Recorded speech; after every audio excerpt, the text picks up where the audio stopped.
Progress. danificando esses componentes e nós temos de futuramente substituir as placas. Então, aqui nós temos a parte de proteção do módulo de variação de frequência. Então, aqui, caso o alarme PL dê mais de 3 vezes, ele vai dar o alarme C7. Tá? Então, aqui nós temos, chegou a 74 graus Celsius, ali no modo de variação de frequência, ele vai reduzir a frequência do compressor. Reduzindo a frequência do compressor, ele vai reduzir a saída de pulsos dos IGBTs. Chegou a 71 graus, ele vai operar normalmente. Caso ele diminua a frequência do compressor e a temperatura no módulo de variação de frequência continue aumentando, ele vai parar o equipamento e vai dar o alarme PL.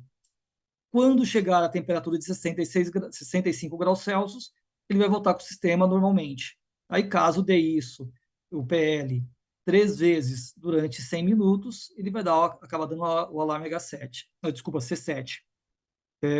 O João, você comentou que às 20 horas a gente ia ter um intervalo para o pessoal fazer algum preenchimento.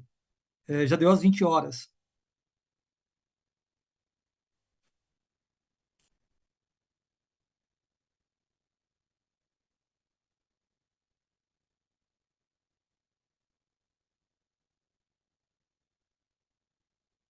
Ô, Orlando, tá me ouvindo? Ouvindo sim, João? Ok, podemos fazer a pausa? Já deu às 20 horas aqui. Eu continuo nas outras apresentações aqui. Beleza. Bom, pessoal, primeiramente, boa noite a todos, tá bom? Chegamos aqui à metade do nosso treinamento e, como de costume, eu vou estar reforçando alguns recados que eu dei no início, tá bom? Para quem acabou chegando depois. Então, tomem muita atenção quando forem preencher, porque o nome que vocês colocarem vai ser o nome que vai sair no certificado e o e-mail que vocês colocaram vai ser o e-mail no qual vocês vão receber, tá bom? E a gente vai estar dando aqui agora 5 minutinhos para vocês se inscreverem, ok? Então, não deixem para podemos retornar. Vamos lá. Vamos continuar aqui, pessoal. Então, aqui, como eu estava falando, né, toda a parte de proteção de temperatura do módulo de variação de frequência do inverter. Então, só recapitulando. Então, ele chega a 74 graus Celsius, ele vai diminuir a rotação do compressor, né? Chegando a 79 graus Celsius, ele vai alarmar e voltando, chegando a 65 graus Celsius, ele vai voltar o sistema operar normalmente. Caso isso ocorra 3 vezes durante 100 minutos, ele vai dar o C7, que daí é um alarme restart, que você vai ter que ir lá e ver o porquê, analisar o sistema, o porquê que essa temperatura no modo de variação de frequência tá elevada.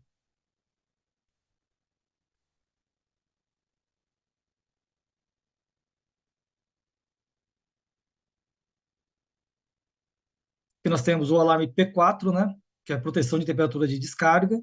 Então, chegando a temperatura de descarga do compressor, a temperatura normal dele, de operação, é abaixo de 90 graus Celsius. Então, chegou a 100 graus Celsius, ele vai estar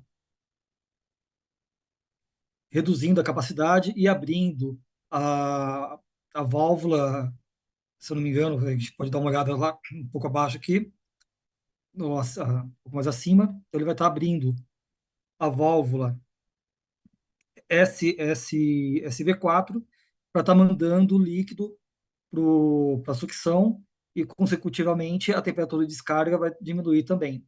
Então, caso ele dê alarme P4, que é a alta temperatura de descarga do compressor, 3 vezes em 100 minutos, ele vai dar o erro H6, tá? Que daí são erros, são alarmes restarts, auto-starts, perdão. Tá? Então, aqui é a mesma coisa da linha do equipamento VC Plus, tá? V6, perdão, V6. Então, nós temos aqui o sensor de pressão de descarga, que ele tem a mesma função, além de desarmar proteger o sistema contra a alta pressão, uma dupla proteção, porque ele já tem o pressostado de alta, é a função dele alterar a frequência do compressor inverter, desculpa, do motor do ventilador, tá? Então, aumentando a pressão, ele vai aumentar a rotação, diminuindo a pressão, ele acaba diminuindo a rotação do ventilador, então ele acaba pegando a pressão através do sensor de pressão. E a questão para fazer a verificação é o mesmo jeito do, do V6 que nós vimos um pouco acima, tá? Então, em modo de, quando o equipamento está parado, a tensão dele é em torno de 5 volts VDC e a resistência em torno de 98 mega ohms.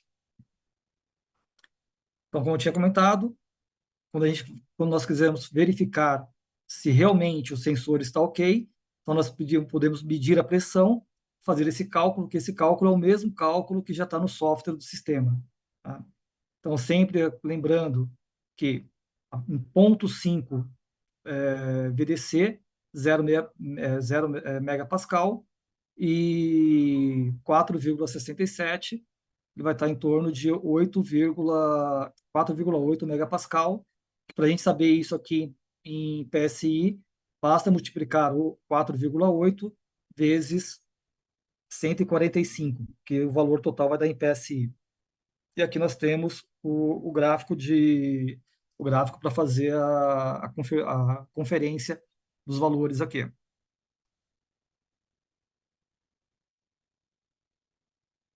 P1, proteção contra alta pressão de descarga, tá?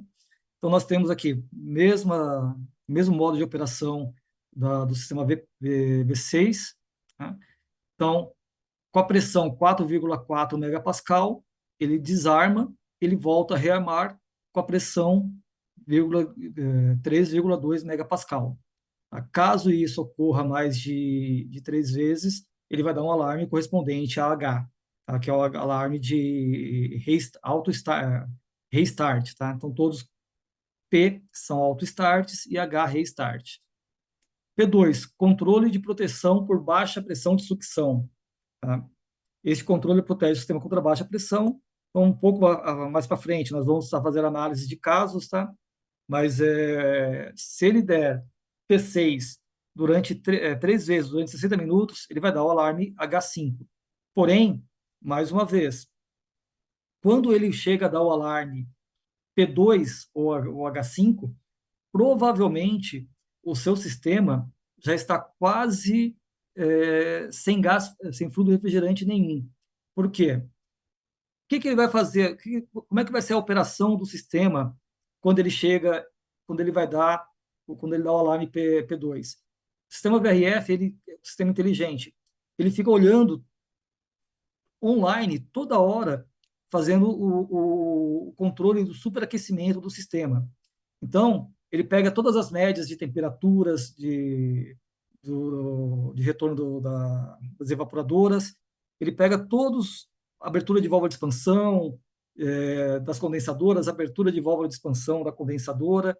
Então, ele fica fazendo esse controle automaticamente. Tá? Isso em milissegundos, todas essas leituras. Tá? E o que ele faz? Ele vai fazendo, abrindo e fechando as válvulas para o equipamento não ficar ciclando, não sair o compressor, o compressor sair de operação e ficar ciclando o compressor toda hora. Então, quando dá o alarme P2, provavelmente o seu sistema já vai estar quase zero de fluido refrigerante. Tá? Porque o que ele faz? Deu P2, ele vai diminuir a rotação do ventilador, para você aumentar o ventilador da condensadora, para você aumentar a pressão ali no condensador. Continua caindo a pressão, ele vai diminuir a frequência dos compressores, junto com a frequência do ventilador, continua caindo a pressão. O que ele vai fazer? Ele vai abrir todas as válvulas de expansão das evaporadoras para você ter uma maior área de troca de calor e assim você tendo um retorno, aumentando a quantidade de fluido refrigerante na forma de vapor, para estar aumentando a pressão para estar aumentando a pressão do sistema. E mesmo assim, continuando caindo a pressão, ele vai fazer um bypass entre a condensadora. Então, sai entre linha de descarga e linha de sucção, ele vai ficar fazendo um bypass para o sistema não, para o compressor não parar de vez. Então, quando ele vai dar o alarme de baixa pressão, com certeza o seu sistema já vai estar quase sem fluido refrigerante nenhum, ok? Como a gente já comentado, além do sensor, você tem o pressostato, tá? Tanto de alta como de baixa, que é on-off. A sensor de pressão, nós temos apenas o sensor de pressão que manda atenção VDC apenas na descarga, apenas para pressão de alta, porque a principal função dele é fazer o controle da rotação do ventilador, ok? Da condensadora. Válvula de expansão, mesmo princípio de operação, ok? Então, assim, salientando, mais uma vez, toda abertura dessa válvula de expansão, o orifício é muito pequeno. Então, voltando a falar, nós não vamos falar de instalação, mas o básico do VRF é você fazer uma instalação bem feita. Fez uma instalação bem feita, tanto respeitando todos os limites, distâncias que cada fabricante recomenda, nós temos que fazer uma instalação limpa também, tá? Mesmo sabendo que a gente tem vários pontos de brasagem no sistema. Então, sempre fazer solda com nitrogênio passante, ter cuidado com a parte de armazenamento de material, porque toda a sujeira vai para o sistema. Indo para o sistema, vai para os filtros e válvulas do sistema. E como eu comentei, além da condensadora, das válvulas de expansão da condensadora, todas as evaporadoras têm uma válvula de expansão. Então, a gente tem que tomar muito cuidado com isso. Aqui nós temos aqui uma descrição da operação das unidades, das válvulas de expansão das unidades condensadoras, tá? Então, ela vai até 3.000 passos totalmente fechada e com sinal de 12 VDC. Então, em modo de refrigeração, quando o sistema está parado, está fora de operação, está todo desligado, as válvulas de expansão da condensadora, ela estão na posição, ela ficou aberta 2.112 passos. Quando a gente liga algumas unidades e outras estão em operação, vai abrindo e fechando essas válvulas de expansão das evaporadoras, das condensadoras, perdão, tá? E todas quem faz o controle dela é através do sensor de temperatura de descarga da unidade externa, tá? Aqui nós temos a questão para fazer a medição da resistência da bobina da válvula de expansão, ok? Então, nós temos dois modos de fazer o teste dessas válvulas. Tanto medindo a resistência. Pô, Orlando, eu esqueci o valor de resistência, estou na obra, está corrido, estou sem internet para pesquisar isso no fabricante, estou sem o manual. Tá? O que nós podemos fazer? Eu não comentei que aqui nós temos aqui um campo eletromagnético. Então, isso aqui é encaixado. Tá? A bobina é encaixada. O que nós podemos fazer? Pô, eu não sei o valor de resistência, não sei quais são os burners que eu vou testar. Então, o que eu posso fazer para ver se realmente o problema é mecânico ou elétrico? A gente pode remover a parte de bobina e com uma chave de fenda fina, com uma chave de Borner ou com algum metal, colocar no meio da bobina e ligar o equipamento para ver se vai ter um campo magnético aqui. Se não tem campo magnético, uma das prováveis causas é algum problema ou na alimentação dela ou problema na própria bobina, ok? Mas o ideal sempre é termos o material técnico e seguir as recomendações dos fabricantes e fazendo os testes corretos, tá? E fazendo os testes conforme as orientações que nós temos aqui.